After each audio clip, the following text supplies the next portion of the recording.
We are going to start with the COVID-19 situation here in South Korea. The country is seeing a fresh surge in the number of daily infections. The daily caseload, in fact, for Wednesday, has already raced past 2,000. What's also worrying is the number of breakthrough cases we've seen in the past few weeks. Regardless, health authorities have maintained a firm stance, insisting that getting vaccinated is key to fighting the virus. So to bring us the latest, we have our Shin Ye-eun in the studio for us. Good morning, Ye-eun. Good morning. Well, Ian, let's start with the numbers of daily infections for today. As Mark just mentioned, we're expecting a quite hike from the previous days. Yes, we absolutely are. We're expecting numbers to hover near the 2,400 range, which is a big jump from the day before when the daily tally was in the 1,700s. Up until 9 p.m. yesterday, 2,064 people were confirmed as having the virus. Authorities had specifically pointed out Wednesday as a key date that could hint at how much the virus may have spread over the past 2 weekends. Many people gathered during Halloween and also this past Saturday and Sunday, which was the first weekend of eased restrictions on social gatherings and business operations. And next Tuesday, authorities are set to reveal new criteria to determine which situations put the country at risk to the extent that they may need to halt eased restrictions. Now, this criteria will include when to impose a circuit breaker, aka an emergency plan that could bring back previous virus prevention measures. And we're also seeing the number of breakthrough cases rise in Korea. Say this is down to the fact that more people are now fully vaccinated. Yes, authorities said with higher vaccination rates, the percentage of people who have actually been fully vaccinated and caught COVID-19 also went up. South Korea's full vaccination rate is getting closer to the 80% mark. On Tuesday, the country finished fully vaccinating 76.9% of the population. And as you mentioned, we've traced back a big proportion of new infections in the last 2 weeks of October to those who've been fully vaccinated. Around 48% of all infections during that time were breakthrough cases.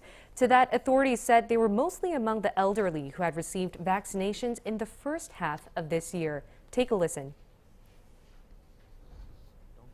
First, one thing should be clear. Those who haven't been vaccinated are at a much higher risk of getting infected than those who have been.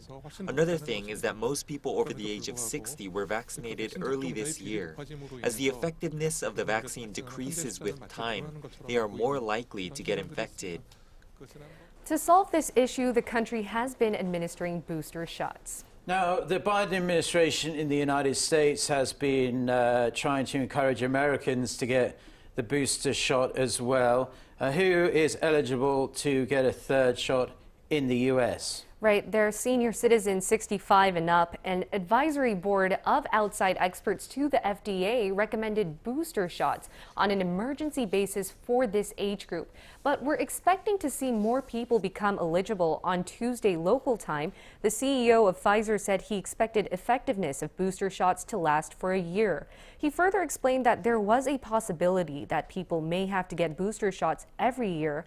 And the New York Times reported that Pfizer asked federal regulators on the same day to expand authorization of their booster shots to include all adults. They added the FDA is most likely to grant the request before Thanksgiving, which would mean adults fully vaccinated with Pfizer, Moderna, or Janssen shots would be newly eligible. Now, speaking of, vaccinations, Ian, the WHO has warned that some countries are running low of syringes. That's right. The WHO said there might be a shortage of 1 to 2 billion needles needed for COVID-19 vaccinations next year. Around 6.8 billion vaccinations have been administered so far around the world, according to a WHO senior advisor. And this is double the number of routine vaccines and much more than the world's total manufacturing capacity of 6 billion immunization syringes. So now more than ever, we really need factories to produce enough supplies for shots to continue. Yeah, I wonder what took so long for them to figure out that we might need some more syringes, considering how quickly the vaccination programs are running around the world. Ye-eun, thank you as always for your insights. We appreciate it. Thank you very much. Thank you.